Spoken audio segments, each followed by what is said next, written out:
प्रिय विद्यार्थियों नमस्ते। संस्कृत की ऑनलाइन अध्ययन श्रृंखला में आपका स्वागत है। मैं डॉक्टर सत्य मुदिता स्नेही, सहायक आचार्य संस्कृत, आज आपके सम्मुख एक बार पुनः उपस्थित हूँ। हम आज से एक नया काव्य नीति शतक शुरू करने जा रहे हैं। नीति शतक के रचयिता भर्तृहरि हैं। नीति शतक एक मुक्तक काव्य है। मुक्तक काव्य क्या होता है, इसको जानने के लिए मुक्तक काव्य का संस्कृत साहित्य में किस जगह पे स्थान होता है, इसको देखने के लिए देखिए स्क्रीन पर। भर्तृहरि विरचित नीति शतक संस्कृत साहित्य की एक अनुपम कृति है। संस्कृत भारत की ही नहीं अपितु विश्व की सर्वाधिक प्राचीन भाषा है। संस्कृत को हम दो भागों में बांट सकते हैं, वैदिक संस्कृत और लौकिक संस्कृत। वैदिक संस्कृत में क्या क्या आता है? वैदिक संस्कृत में आता है संहिता ग्रंथ। संहिता ग्रंथ मतलब जो 4 प्रकार के वेद होते हैं, ऋग्वेद, यजुर्वेद, सामवेद और अथर्ववेद। तो संहिता ग्रंथों से लेकर ब्राह्मण, आरण्यक, उपनिषद, वेदांग। वेदांग कौन से होते हैं? 6 वेदांग होते हैं, एवं सूत्र ग्रंथ इसमें शामिल होते हैं। लौकिक संस्कृत साहित्य को शैली की दृष्टि से दो भागों में बांटते हैं, दृश्य काव्य और श्रव्य काव्य। दृश्य मतलब जिसे देखा जा सके और श्रव्य मतलब जिसे केवल सुना जा सके। तो दृश्य काव्य के अंतर्गत क्या आते हैं? रूपक। रूपक मतलब रूप को करने वाले, अर्थात नाटक आदि 10 भेद होते हैं इसके। तथा उपरूपक। उपरूपक मतलब रूपक से थोड़े छोटे होते हैं, नाटिका आदि 18 भेद इसमें आते हैं।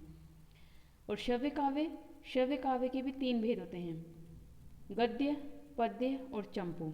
गद्य मतलब जो गद्य में लिखी जाती लाइनें, जैसे कि कादम्बरी, सुकना, सुखदेश वगैरह जिसका है। पद्य मतलब श्लोकबद्ध रचनाएं। और चंपू मतलब जिसमें पद्य और गद्य दोनों का मिश्रण होता है, उन्हें चंपू काव्य कहते हैं। अब ये जो गद्य हैं, गद्य काव्य को भी दो भागों में बांटते हैं, कथा और आख्यायिका। कथा जैसे कि कादम्बरी कथा है, बाण भट्ट के द्वारा लिखी गई है, जो कि कल्पना प्रधान होती है।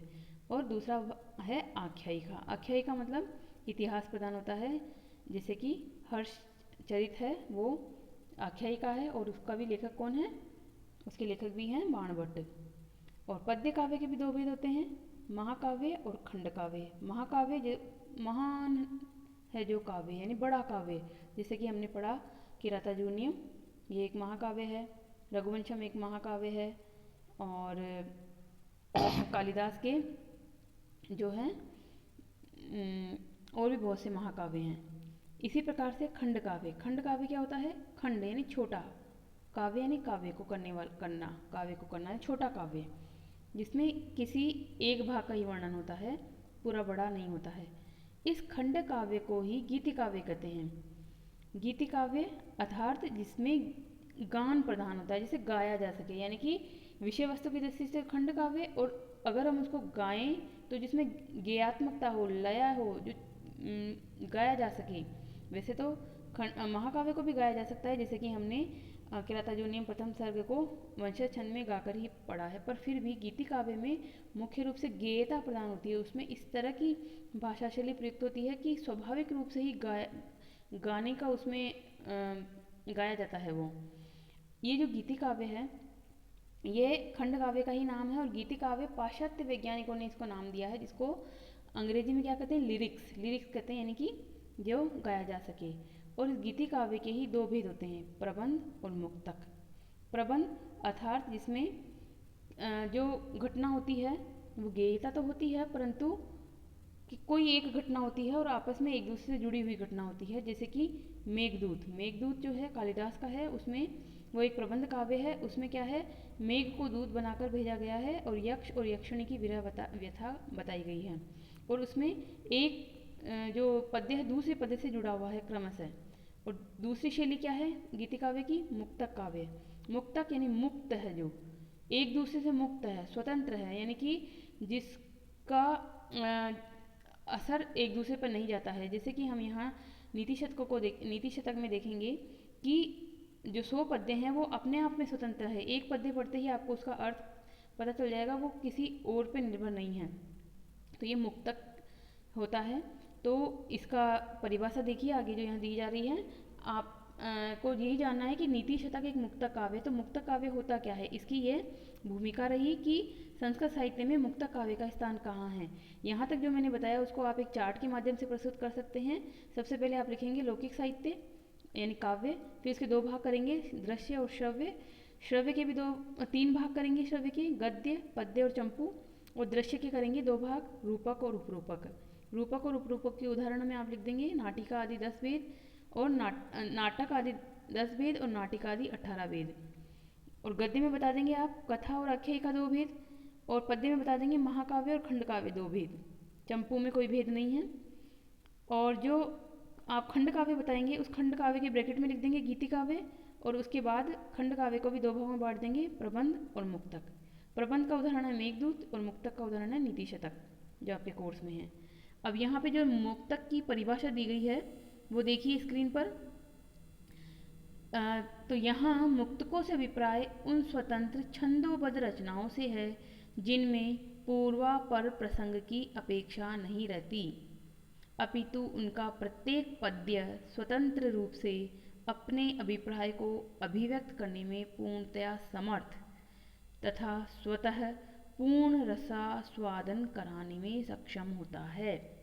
यानी कि स्वतंत्र होता है पद्य, छंदोबद्ध होता है, किसी न किसी छंद में होगा। हम देखेंगे इसमें कोई अनुष्टुप में होगा, कोई वंशस्थ में होगा, कोई मालिनी में होगा, कोई श्रद्धा में होगा, इस तरह के छंदों में आएंगे ये। और हर पद्य के अलग अलग छंद होंगे, कोई एक फिक्स छंद नहीं होता। वहाँ जो प्रबंध काव्य होते हैं उसमें एक ही छंद होता है, जैसे कि मेघदूत में है, कौन सा छंद होता है वहाँ पर एक छंद होता है विरह व्यथा करने वाला, उसी छंद में पूरा लिखा गया है वह ग्रंथ। अब यहाँ पर हम जो परिभाषा हिंदी में देखी 2 लाइनों में, उसको हम संस्कृत में याद करेंगे। कॉपी में आप नोट कीजिएगा। पूर्वापर निरपेक्षेणापि येन रसचर्वणा क्रियते तदेव मुक्तकम। पूर्व अपर, पूर्व यानी पहले का, अपर यानी बाद का, निरपेक्षेण निरपेक्ष होकर, अपेक्षा से रहित होकर, अपि भी, येन जिसके द्वारा, रस चर्वणा रस की चर्वणा रस का आस्वादन, क्रियते किया जाता है, तद एव वह ही मुक्तकम मुक्तक होता है। ध्वन्यालोक में ये परिभाषा दी गई है। ध्वन्यालोक एक काव्य का बहुत प्रसिद्ध ग्रंथ है, तो जैसे काव्य प्रकाश है वैसे ध्वन्यालोक है, तो वहाँ पर ये परिभाषा दी गई है। आप इसको याद करेंगे परिभाषा को, पूर्वापर निरपेक्षेणापि येन रस चर्वणा क्रियते तदेव मुक्तकम। अब मुक्तक में जो सबसे ज़्यादा फेमस मुक्तक हैं वो महाकवि भर्तृहरि के द्वारा विरचित श्रृंगार शतक, नीति शतक और वैराग्य शतक हैं। यही मुक्तक काव्य के प्रमुख उदाहरण हैं, और इनमें भी जो सबसे ज़्यादा फेमस है वो नीति शतक हैं। अब भर्तृहरि ने इन तीनों को लिखा है, इनको शतक त्रय भी कहते हैं। तो इनको जानने से पहले, इन शतक त्रयों को जानने से पहले हमें भर्तृहरि का जीवन परिचय जानना होगा, क्योंकि भर्तृहरि ने अपने जीवन की घटनाओं से, अनुभव से प्रेरित होकर ही इन तीनों शतकों को लिखा है। तो इसको जानने के लिए हम भर्तृहरि का जानते हैं पहले जीवन परिचय। तो देखिए भर्तृहरि का जीवन परिचय क्या कहता है आपको। भर्तृहरि, महाकवि भर्तृहरि के जीवन के विषय में कोई पुष्ट प्रमाण हमें उपलब्ध नहीं होते। इनका समय जो है वो 6ठी शताब्दी का उत्तरार्ध माना जाता है, अर्थात 575 से 650 ईस्वी। इनके बारे में बहुत सी जनश्रुतियाँ यानी दंत कथाएँ फेमस है। इन्होंने खुद ने कोई प्रमाण नहीं दिया। इनके ग्रंथों में न अंतर साक्ष्य मिलते हैं, न हमें कोई बाहरी साक्ष्य मिलते हैं, कोई शिलालेख इत्यादि भी नहीं मिलते हैं जिनसे हम इनका जान पाए कि ये कब इनका समय था या कौन था। फिर भी दंत कथाएँ मतलब लोगों के द्वारा कही जाने वाली कथाएँ हैं, और दंत कथाओं के आधार पर ही इनके बारे में हम कुछ ज्ञान प्राप्त कर सकते हैं। तो एक दंत कथा यह है कि महाराजा गंधर्व सेन की 2 पत्नियां थी, यानी गंधर्व सेन इनके पिताजी का नाम है भर्तृहरि के, तो उनकी 2 पत्नियां थी, जिसमें से एक के पुत्र महाकवि भर्तृहरि थे और दूसरी पत्नी के पुत्र का नाम विक्रम था। विक्रम की माता मालवा के राजा की पुत्री थी, यानी कि इनके पिता दोनों के सेम हैं परंतु माता अलग है। तो यानी सौतेले भाई हैं कौन, महाकवि भर्तृहरि और विक्रम। विक्रम की माता मालवा के राजा की पुत्री है, और मालवा के राजा की पुत्री हैं, तो मालवा की राजधानी उस समय धारा थी, धारा नगरी, धारावर्ष या धारा नगरी जिसे कहते हैं। विक्रम और भर्तृहरि दोनों की शिक्षा दीक्षा उसके नाना धारा अधिपति यानी धारा के राजा की देखरेख में संपन्न हुई। यानी कि जो विक्रम हैं वो अपने ननिहाल में पले बड़े हैं, वहीं पर उनकी शिक्षा दीक्षा हुई है और उनके साथ उनके बड़े भाई भर्तृहरि भी वहीं पर पढ़ाई की है। उन्होंने भी धारा नरेश के यहाँ पर यानी धाराधिपति के यहाँ पर। अब शिक्षा उनकी पूर्ण हो गई, तो शिक्षा पूर्ण हो जाने के बाद में जो विक्रम के नाना थे उन्होंने अपने नाती को राज्य देने की इच्छा प्रकट की कि मैं, क्योंकि उनके कोई पुत्र नहीं था, तो उन्होंने अपने राज्य का जो उत्तराधिकारी बनाया, अपने दोहिते को बनाया, विक्रम को। परंतु विक्रम अपने भाई से बहुत प्रेम करते थे और वो भाई उनके बड़े थे, तो बड़े भाई के रहते छोटे भाई कैसे राजा बन सकते हैं। तो उन्होंने अनिच्छा प्रकट की कि मैं अपने बड़े भाई के रहते हुए राजपाट स्वीकार नहीं कर सकता। तो उनकी इच्छा का सम्मान करते हुए ही उनके नाना ने क्या किया, विक्रम की इच्छा का सम्मान करते हुए भर्तृहरि को राजा बना दिया और विक्रम को प्रधानमंत्री बना दिया। और इस प्रकार से दोनों राज्य करने लगे। राज्य चल रहा था। इसी बीच में जो भर्तृहरि थे, राजा थे, उन्होंने मालवा की राजधानी को धारा से हटाकर उज्जैन कर दिया। यानी कि उज्जैन उन्होंने अपना नगर बनाया और आराम से राजपाट करते रहे। शुरू में जो भर्तृहरि थे वो बहुत ही भोग विलासी थे। उन्होंने अपने छोटे भाई को प्रधानमंत्री बना दिया और प्रधानमंत्री बनाने के बाद सारा का राजपाट वही देखते थे, उनके छोटे भाई, और वो निश्चिंत होकर भोग विलासों में डूब गए, पूरी तरह से राज्य की उपेक्षा कर दी। और इसी समय उन्होंने श्रृंगार शतक की रचना की। श्रृंगार यानी कि स्त्रियों पर लिखा गया शतक, यानी कि शतक यानी 100 श्लोक। तो प्रेम की कथा है इसमें, और इसमें स्त्रियों का नक्षिक वर्णन है, ऊपर से लेकर नीचे तक, मतलब कि नख यानी नाखून, नक्षिक यानी सिर से ऊपर से नीचे तक वर्णन है। और स्त्री के सुख को ही परम सुख बताया गया है, और जो स्त्री के सुख को प्राप्त करे उसको परम भाग्यशाली बताया गया है। इस तरह की इसमें घटनाएं हैं।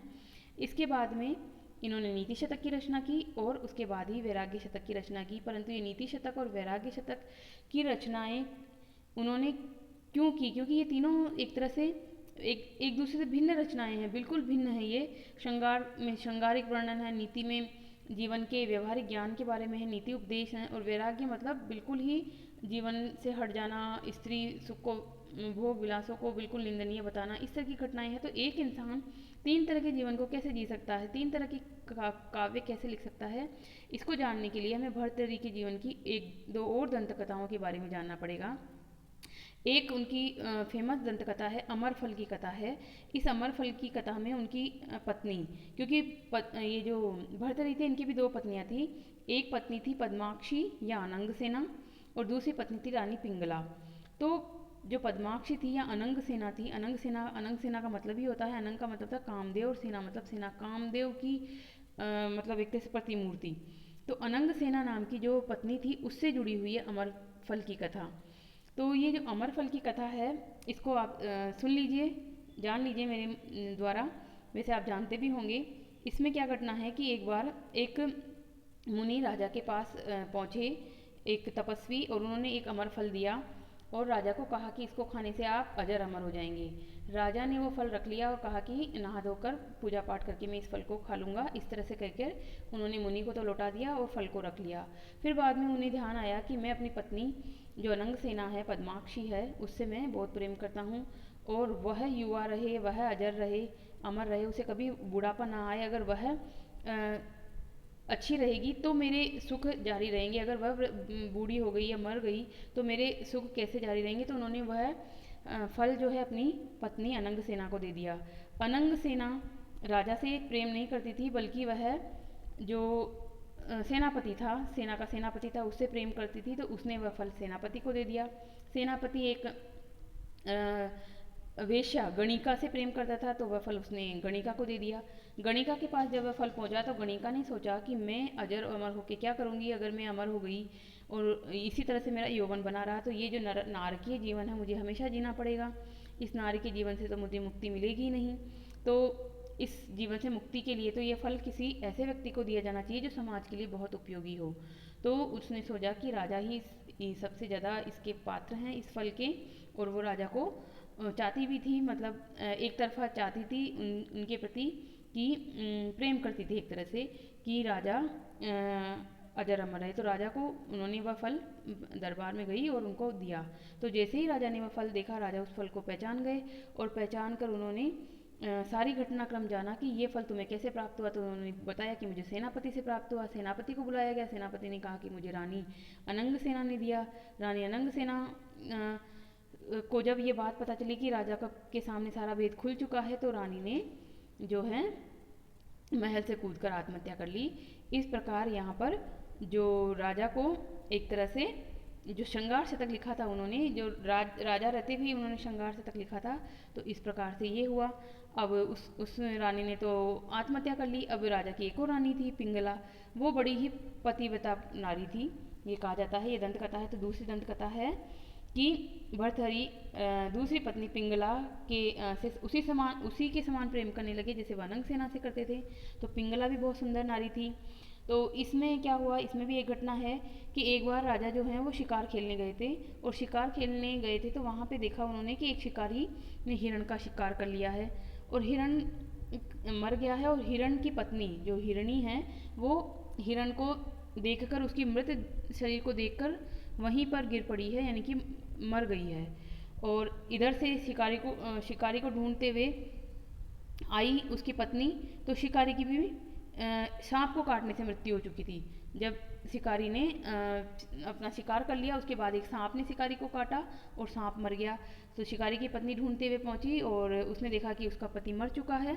तो ये देखकर शिकारी की पत्नी भी उस शिकारी की देह के साथ ही चिता में सती हो गई एक तरह से। तो राजा भर्तृहरि को ये घटनाक्रम उन्होंने देखा और देख के उसके बारे में मतलब उन्हें बहुत आश्चर्य हुआ कि ऐसा कैसे हो सकता है कि कोई महिला और कोई जानवर भी, हिरणी भी अपने पति के वियोग में प्राण त्याग कर दे। तो उन्होंने सोचा कि ऐसा नहीं हो सकता। तो ये जो पिंगला थी वो पतिव्रता नारी थी।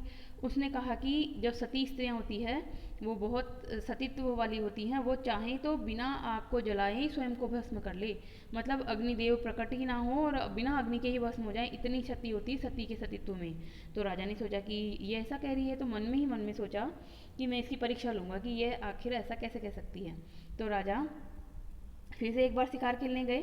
तो वहाँ पर उन्होंने सोचा कि आज परीक्षा लेता हूँ मैं इस रानी की, और उन्होंने अपने जो सेवक थे उसके द्वारा अपने खून से लथपथ वस्त्र भेज दिए और ये कहलवा दिया कि रानी को कह देना कि राजा को किसी बाघ ने मार दिया है, राजा की मृत्यु हो गई है और राजा के ये कपड़े हैं।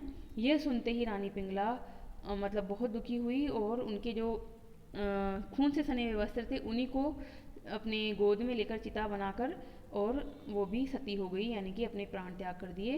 तो ये जो पिंगला रानी है वो सतीत्व के लिए फेमस है। इस प्रकार की घटना घटी। अब राजा को ये पूरी घटना पता चली तो उन्हें बहुत पश्चाताप हुआ, कि बहुत धक्का लगा कि ये मैंने क्या कर दिया, अपनी पतिव्रता नारी का मैं एक तरह से हत्यारा हो गया। और उन्हें उसी समय वैराग्य हो गया और वैराग्य धारण कर लिया उन्होंने, और सब कुछ छोड़ के राजपाट उन्होंने अपने छोटे भाई विक्रम को संभला के और तपस्या करने निकल गए। उन्होंने महान योगी जो गोरखनाथ है उनको अपना गुरु बनाया, 12 वर्ष तक कठोर तपस्या की और तपस्या करने के बाद में वह उन्होंने वैराग्य शतक लिखा। और जो वर्तमान में भर्तृहरि हैं, भर्तृहरि की गुफा उज्जैन में आज भी हैं, और उनके साथ ही उनके भाई, उनकी बहन के पुत्र जो थे गोपीचंद, उन्होंने भी तपस्या की थी, तो उनकी भी जो गुफा है वो वहाँ पर है। कहाँ पर? उज्जैन में। दर्शनीय स्थल उज्जैन से बाहर की तरफ शिप्रा नदी के किनारे पर ये गुफाएं आज भी सुरक्षित हैं।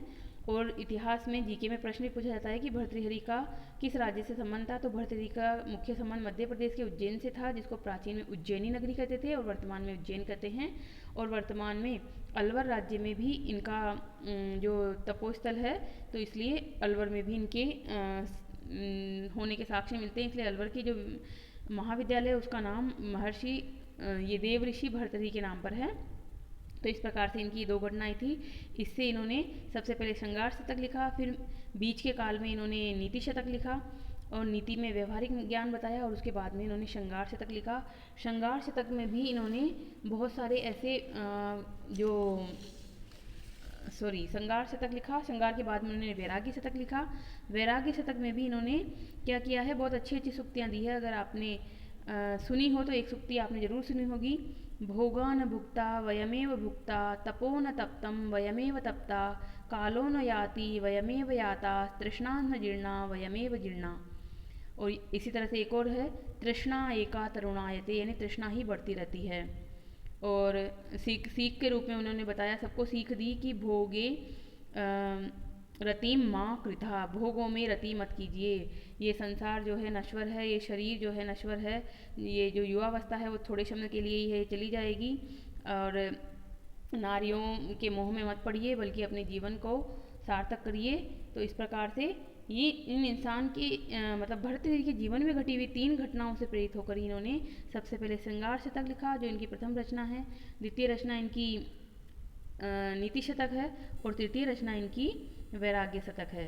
और वैराग्य शतक में इनके जीवन के परम उपदेशों का वर्णन है। अब हम जानते हैं नीति शतक।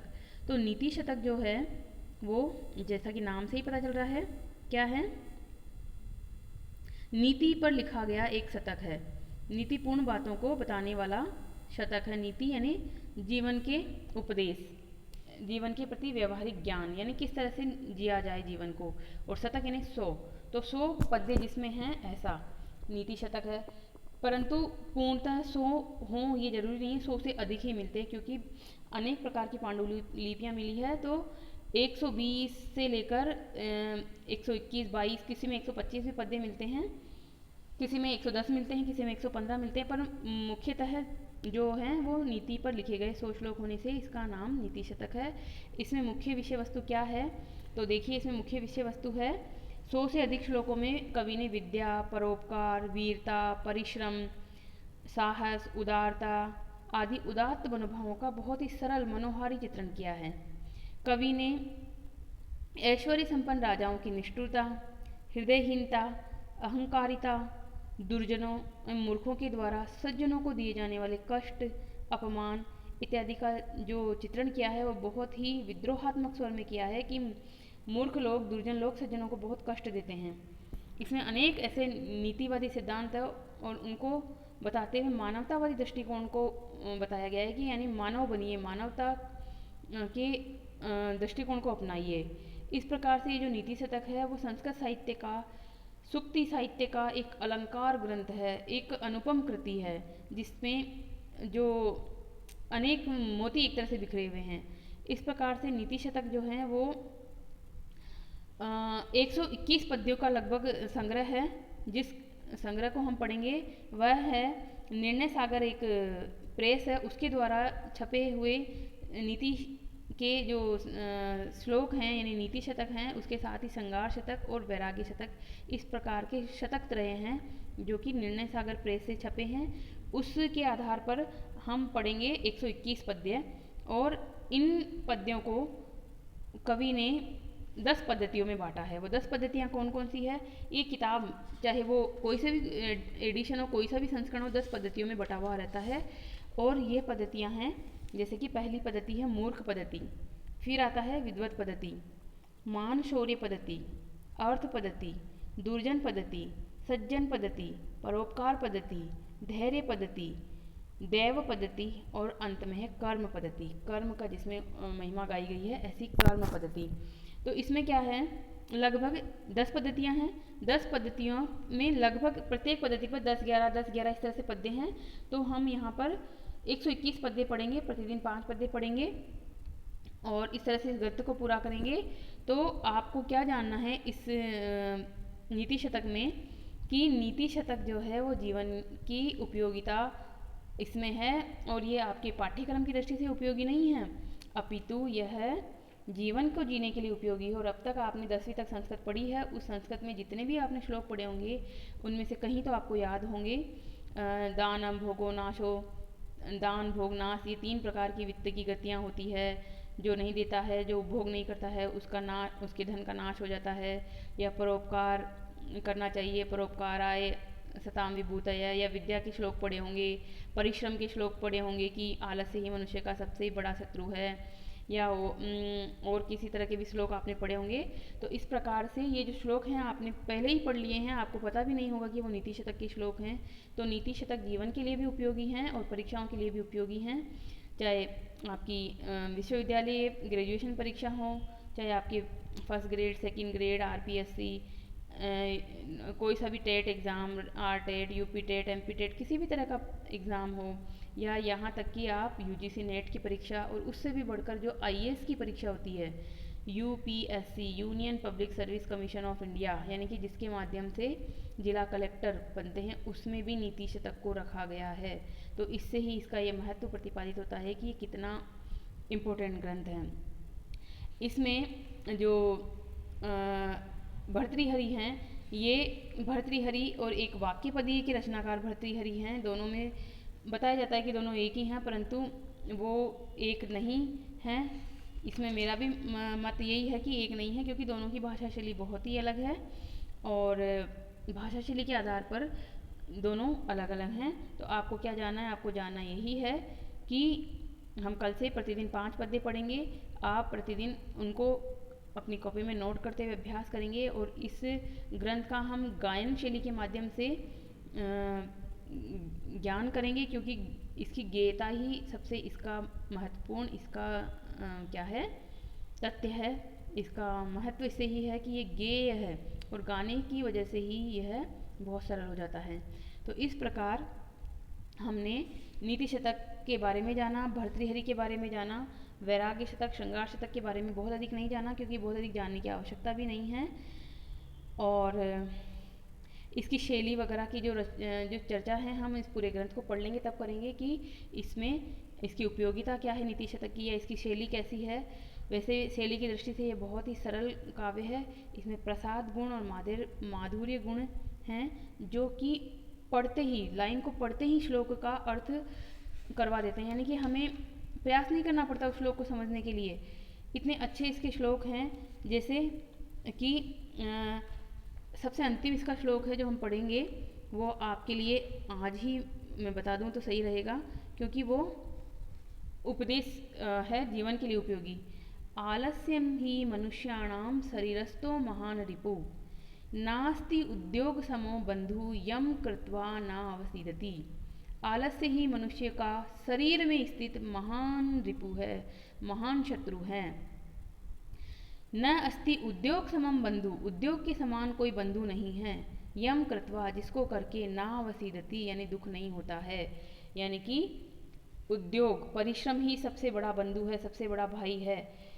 तो आप अपने जीवन में भी अपना जो बंधु बनाइए, वो परिश्रम को ही बनाइए। परिश्रम से ही सब कुछ प्राप्त किया जा सकता है, अभ्यास से ही सब कुछ प्राप्त किया जा सकता है।